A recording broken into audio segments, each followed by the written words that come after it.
présente notre dindalma. Nous allons vivre une très très grande histoire D'amour.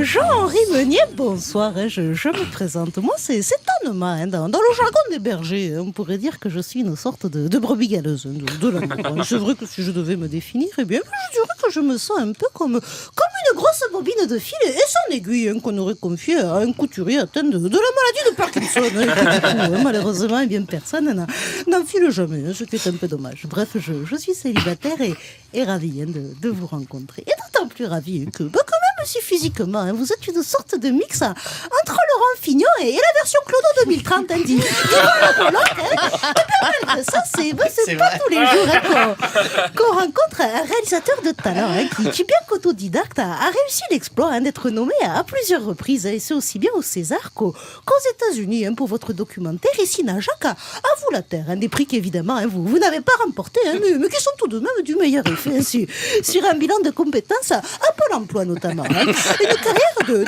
réalisateur qui a débuté au milieu des années 70 avec des films aussi originaux que confidentiels, comme L'Adieu nu ou encore L'Improbable. Aurait dû faire gaffe, le choc est terrible, un titre qui d'une certaine manière nous rapproche, car je sais qu'à mon petit ayant été élevé en région PACA par un père qui en sa qualité de CRS a toujours eu du mal, il faut bien avouer, à maîtriser aussi bien ses actes que sa consommation d'alcool. Et bien de ce fait, je peux vous dire qu'en matière de choc terrible, mon père a souvent manqué de vigilance. Je me souviens notamment de ce mois d'août 99 où en pleine éclipse totale du soleil, histoire de profiter de ce spectacle aussi extraordinaire que rare, j'avais invité à la maison un certain Bachir Zeraoui, un petit voisin dont j'étais folle amoureuse. Un coup de cœur qui, vous vous en doutez, n'était là pas du tout du coup de mon père, qui passablement embrumé par les litres de picombière qui s'était enfilé pour célébrer la réélection de Bruno Maigret. Eh bien, je peux vous dire, quand nous apercevons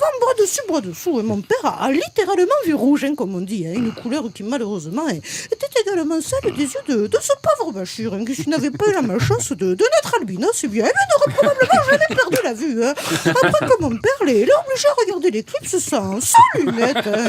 Et en parlant de belle étoile, justement, j'ai découvert que vous avez suivi pendant près de 2 ans un groupe de SDF dans le documentaire intitulé Rien à perdre, un film qui relate le combat des enfants de Don Quichotte toulousain pour avoir un toit sur leur tête. Et vous savez quoi, ça nous fait quasiment un point commun supplémentaire, car je sais que mon petit nid, mon pépé ayant fait le nécessaire, et ce dès mon plus jeune âge, pour que moi non plus, je n'ai plus rien à perdre le jour de mon mariage, eh bien de ce fait, j'aime autant vous dire que la fille de Don Quichotte qui est à moi serait absolument ravie à l'idée de vous laisser apporter un peu d'eau à son moulin, c'est vous, il faut que je le dire. Sur cette petite confidence, je vous laisse réfléchir à ma proposition. En attendant, sachez qu'après l'émission, eh bien j'irai tenter ma chance au Maroc, où paraît-il, selon l'article 475 du code pénal, les violeurs ont le droit d'épouser leurs victimes. Donc si comme moi, la victime consentante qui est à vous ne serait pas contre l'idée de vivre une belle nuit de noces, eh bien n'hésitez pas à m'y rejoindre.